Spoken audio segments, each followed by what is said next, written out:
भगवान ने कहा उतारो रुक्मिणी जी से, उतारो। रुक्मिणी जी ने कहा रक्षा के लिए तो इसको 1 रुपया दिया था और यही लूट रहा है, आप कह रहे उतार। बोले उतारो, ले भाला पार कर देगा, बहुत बेढब भगत है, अब उतारो, नए बनवा देंगे, जान बची तो सब कुछ बच गया।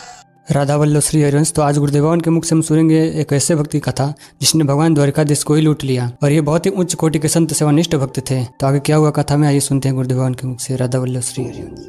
हरिपाल नाम के एक महान भागवत हुए हैं। इन्होंने अपने गुरुजनों से पूछा कि भगवत प्राप्ति का सरल उपाय क्या है। तो ये सिद्ध बात है, गृहस्थी में विविध साधनाएं नहीं हो सकती। यम नियम आसन प्राणायाम प्रत्याहार ध्यान धारणा समाधि सब बड़े कठिन, ब्रह्म ज्ञान बड़ा कठिन। अरे गृह कारज नाना जंजाला तेति दुर्गम शैल विशाला, यही सर आवत अति कठिनाई राम कृपा बिन आए न जाए। घर गृहस्थी के इतने झंझट हैं, इतनी चिंताएं हैं कि वो बैठकर चित्र को परमात्मा में एकाग्र करे। कोई बहुत ही कृपा पात्र होगा साधु का, सो ऐसा कर रहा होगा, अन्यथा प्रपंचई का चिंतन होता है। तो हरिपाल जी ने पूछा अपने गुरुदेव भगवान से कि भगवान की प्राप्ति का गृहस्थ में सहज में उपाय क्या है। कठिनता से तो बड़े उपाय वर्णन किए गए, सहज में भगवत प्राप्ति हो जाए।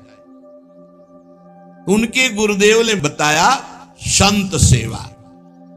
संत सेवा निश्चित भगवत प्राप्ति का उपाय, संत सेवा निश्चित। अच्छा, संत बड़े कृपालु।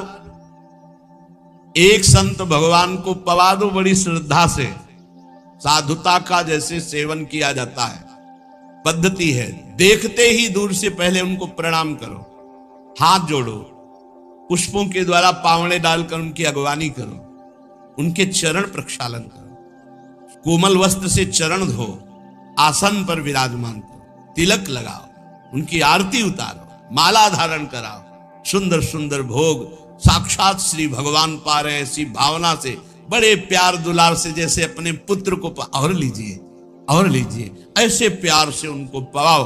पाने के बाद उनको आचमन करा करके जो कुछ बने रूखा सूखा भेंट प्रणाम नमस्कार विदा करो। इसके बाद उनकी जूठन पाओ, चरणामृत पियो। देखो भगवान की प्राप्ति के लिए कैसे हृदय में व्याकुलता और कैसे भगवान की कृपा आती है।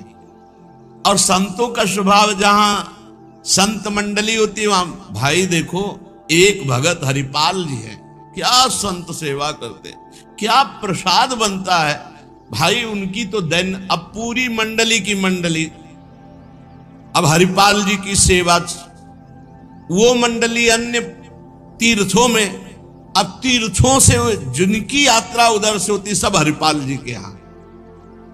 हरिपाल जी बड़े प्रसन्न। धीरे धीरे जो संग्रह किया हुआ अन्न और संपत्ति थी वो तो सब लग गए। हरिपाल जी के यहां संतों की भीड़ रोज लगी रहती। जमीन बेच दी, कीमती गहने बेच दिए, सब संतों को पवा दिए। अब ऐसा कुछ नहीं बचा जिससे हम खरीद के लावें और पवावें। तो केती का 1000 ले बाजार के करज खवाए, हजारों रुपया।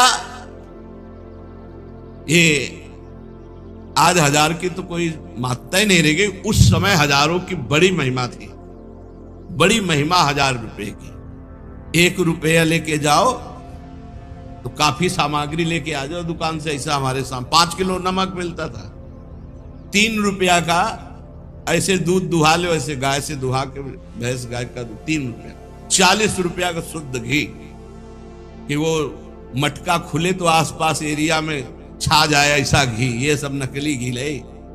और दूध तो बेचना एक तरह से अपमान माना जाता था। सारी संपत्ति साधु सेवा में लगा दी और बाजार से हजारों के कर्जे हो गए। अब कर्जा लेकर के संतों को पवा दिया। अब कोई कर्जा भी ना दे। अब हरिपाल जी दुकान में गए कि पहले 1000 पहले के पड़े तो आपको, अब बाजार में कोई कर्जा नहीं, संपत्ति सब बिक गई। देख लो भगवत प्राप्ति के भाव। घर में कोई ऐसी वस्तु नहीं रही कि बेच के खवा दे। और संत मंडली, कहीं जय द्वारिकाधीश कहीं जय सिया राम, कहीं हर हर महादेव, अलग अलग संतों की मंडलियां। हरिपाल जी ने विचार किया आप क्या हो, बहुत लंबे तगड़े, विमुख को लेत हरिदास को न दुख देत, आए संत द्वार तिया संग बतराई है। संपत्ति गई, कर्जा हो गया, संत भूखे नहीं जाएंगे चाहे हमें चोरी करना पड़े। चोरी कैसी, एक प्रधान रास्ता जंगल में था, उस समय अस्त्रों में भाला, तलवार, तीर, धनुष यही थे। तो भाला लेकर के अब चुपचाप बैठे रहते, न राम कृष्ण कोई बोलने वाला, ना गले में कंठी, न कोई भागवतिक तिलक, मारते नहीं थे। भाला गले तो लंबे चौड़े विशाल शरीर के थे, तो डर के मारे अपने आप जो है और वो लेकर के संतों को पवाना शुरू किया। छल कर बल कर लीजिए महाकृपिन को दाम, और साधुन के मुख बोइए, या ऐसा यादों का उसका भी कल्याण हो जाएगा और आपका भी मंगल हो जाएगा। साधुन के मुख में अच्छे अच्छे पदार्थ, तो वो धन धन्य हो गया, वो धन जिसका लिया उसका भी धन। लेकिन ये तब, पहले अपनी संपत्ति खर्चा कर डालो, बेईमानी नहीं, बाजार में कर्जा ले लो, जब उसके भी पटाने का रह जाए कि अब नहीं पट सकता और संत आए, तब ये उपाय है, पहले नहीं। पहले साधु अनुराग में दही श्री लुटाई है, सब खर्चा कर, फिर खेती 1000 ले बाजार के करज राख, वो भी खवा दिया। अब देखा संत वापस सुना जाए। अब उस मार्ग से जो अगर कोई निकलता हो, जहां भाला लेके निकलते, अरे राम, वहां जुड़ लेते। अब ये तो खबर फैल गई कि रामकृष्ण बोल दो तो डाकू चोरी नहीं करता, कंठी तिलक हो तो डाकू चोरी नहीं करता। अब कौन डाकू ये पता नहीं चलता था। अब वहां जो निकले जंगल में तो शुरू से ही कोई श्री राम जय जय राम, कोई राधे राधे, कोई कृष्ण कृष्ण, और उतनी देर के लिए तिलक जरूर लगा लेते। अब समस्या कि वैष्णव को लूट नहीं सकते, मुख से नाम निकल जाए उसे लूट नहीं सकते। अब वहां जो निकले सब जैसे भयभीत होकर से ही वहां जय श्री राम, राधा राधा, कृष्ण कृष्ण, हरि हरि, क्योंकि पता है डाकू है, भाला लिए मारेगा, चोरी कर लेगा। यद्यपि उन्होंने किसी को मारा नहीं था। अब वहां किसको चोरी करे, जो निकले सब वो। साधु मंडली आई, बड़ी सत्कार करना है, घर में कोई सामग्री नहीं और चोरी अब हो नहीं सकती, क्योंकि जंगल से जितने निकलते हैं सब कंठी तिलक और नाम जप, भले जिंदगी में न धारण करे लेकिन वो रास्ता जब जाएंगे तो जरूर धारण कर लेंगे। देखो ये भक्त का प्रताप, और पूरे रास्ता नाम कीर्तन सब। हरिपाल जी अपनी पत्नी से कहा, आज तो बड़े भाग्य, इतने संत घर में पधारे, पर भोजन की तो कोई व्यवस्था ना बाजार से हो सकती है और ना हमारे पास कुछ रह गया है।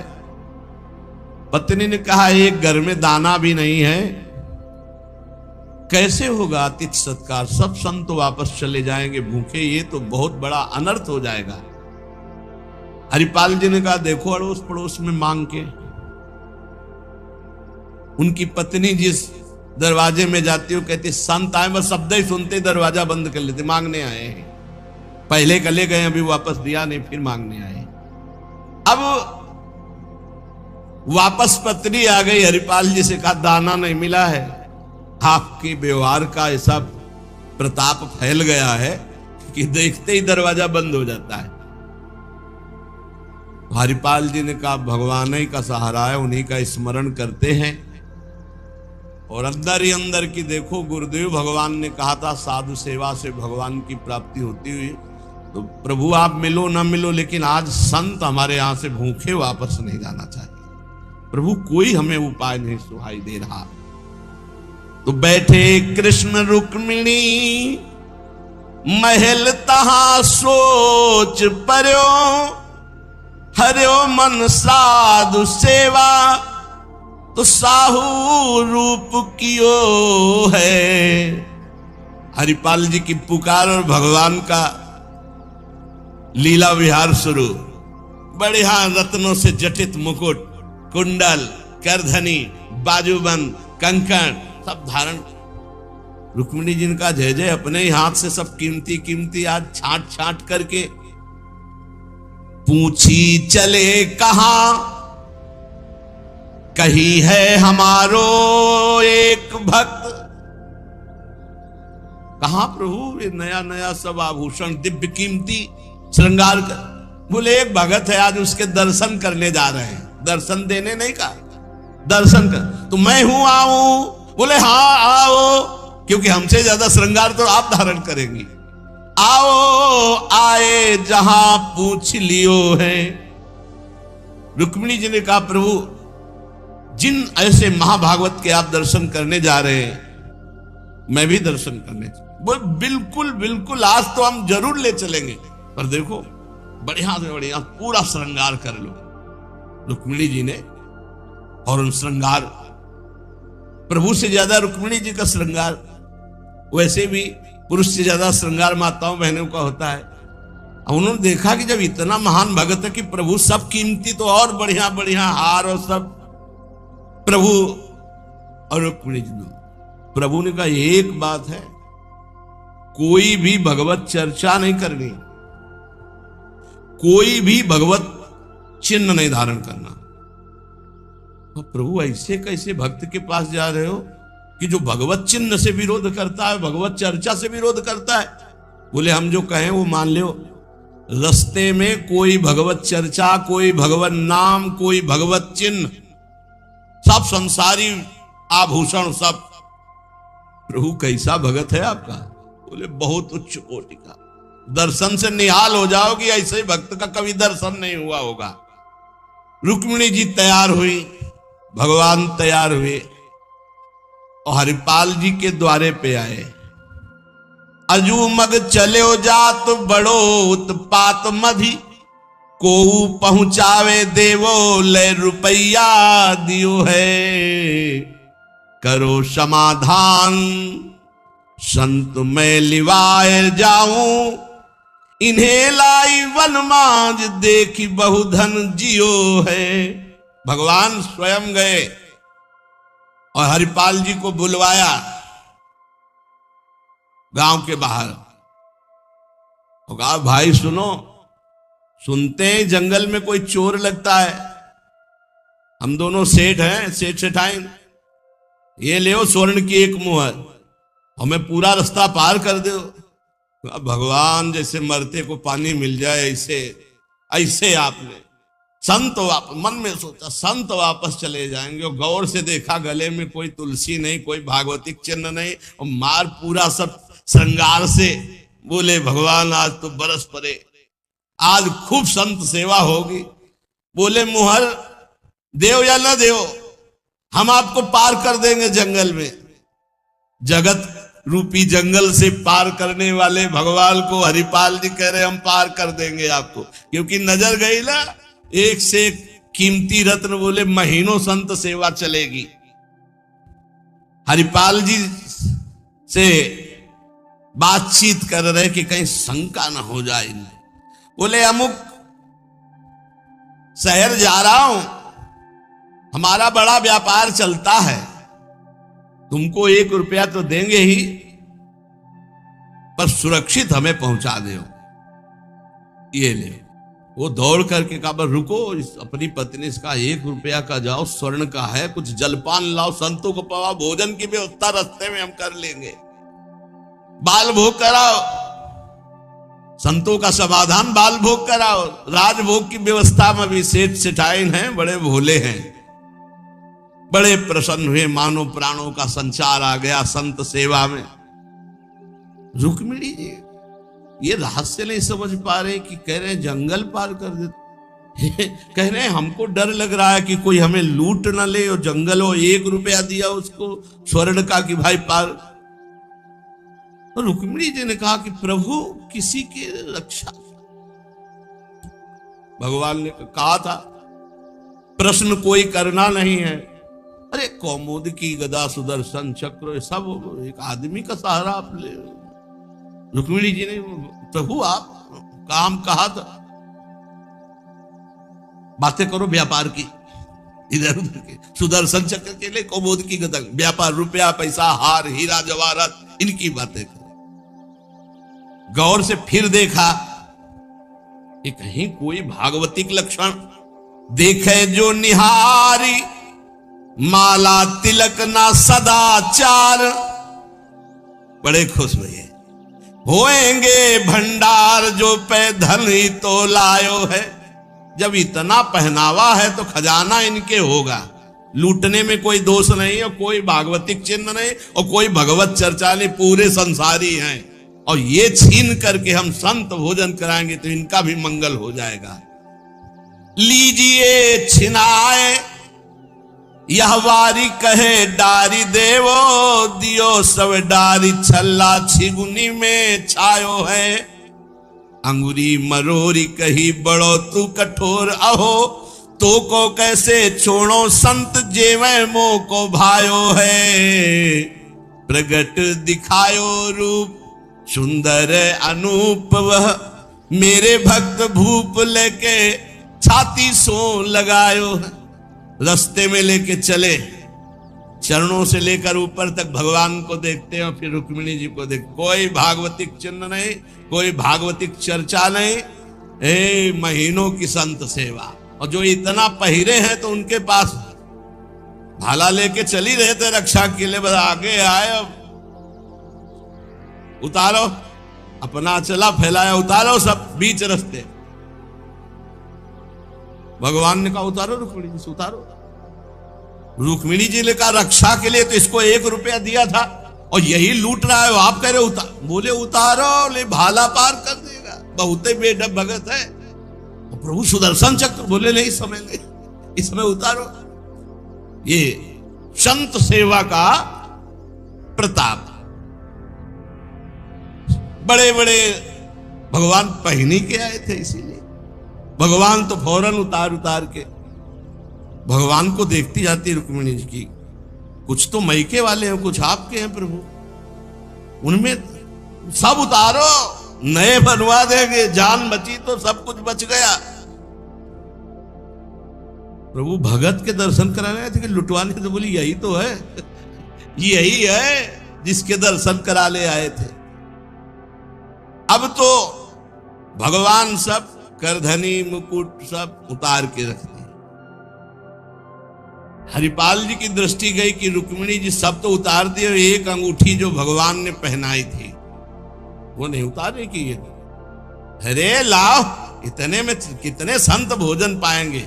ऐसे प्रगट बोले, इतने में कितने संतों का भोजन होगा? और अंगूरी पकड़ के रुक्मिणी जी नाराज, भगवान चुप रहो, जैसा कहे वैसा कर दो, हम थोड़ी बुला के लाए। तुम कहती थी कि हम भगत दर्शन करेंगे, तो करो दर्शन भगत के। हम कहा होता और आपको फिर बुला के लाए होते तो ये होता कि प्रभु आप ले सब, आप ही तो उत्साह करके आई हो। रुक्मिणी जी उतार नहीं रही थी तो हरिपाल जी ने अंगुली पकड़ी, ऐसे मरोड़ के धीरे से अंगूठी उतारी। कितने संतों का इसमें पेट भरेगा, भोजन होगा। भगवान जब देखा कि रुक्मिणी जी बहुत असंतुष्ट हो रही है, तो भगवान ने कहा जिसके दर्शन करने के लिए हम ला रहे थे ना, ये वही भक्त है, ये वही भक्त है जिसने अपना सर्वस्व लुटा दिया है। कुछ नहीं आज खाने को, मैं इसी के लिए लुटने के लिए। अब हरपाल जी का भाला रख गया। जब लौट के देखा तो अनंत सौंदर्य माधुर्य भगवान चतुर्भुज द्वारिकाधीश महामहिम महालक्ष्मी स्वरूपाश्री रुक्मिणी चरणों में प्रभु प्रभु प्रभु गलती हो गई, हमारे कट वचन, हमारा भाला उठाना। प्रभु आप जानते हो हमारे घर में संत मंडली बैठी है, इतना कर्जा हो गया कि हमको कोई कर्जे में नहीं देता, पड़ोस से उधार मांगे तो कोई नहीं देता, और कुछ संपत्ति रह नहीं गई और संत भूखे न जाए प्रभु। इसलिए भगवान ने छाती से लगाया, भगवान ने हरिपाल जी को छाती से लगाया और कहा तुम सर्वश्रेष्ठ मेरे प्राण प्यारे भक्त हो। हरिपाल जी भगवान से कह रहे कि प्रभु जैसे हमें संत प्राण प्यारे हैं, उनसे अधिक आप प्राण प्यारे हो। प्रभु मैं कैसे लूं? तो भगवान ने कहा देखो हम लाए ही सी, ये लक्ष्मी ले जाओ, ये महालक्ष्मी के श्रीअंग के आभूषण है, ये कुल परंपरागत बढ़ेंगे, ये कभी घटेंगे नहीं, वो बेचकर सब कर्जा निपटाओ और रोज लाखों संतों को पवाओ, अब ऐश्वर्य घटने वाला नहीं है।